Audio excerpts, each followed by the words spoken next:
here's the deal. I'm talking to a friend yesterday, and I learned that the Buffalo Sabres, after this year ended, all decided as a team to go on a vacation together. And just the players, not the wives, not the girlfriends, just the dudes, like total dude trip. 15 of them, Matt. 15.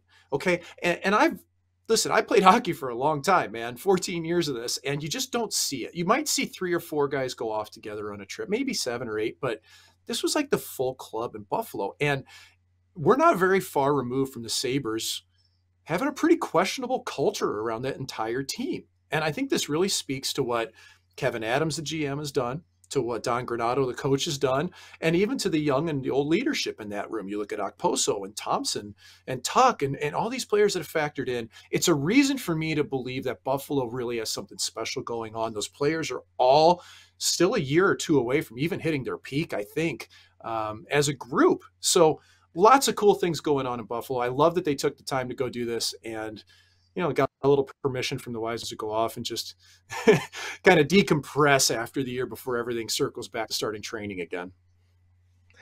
Yeah, that's a very interesting observation, and it's putting a cherry on top of.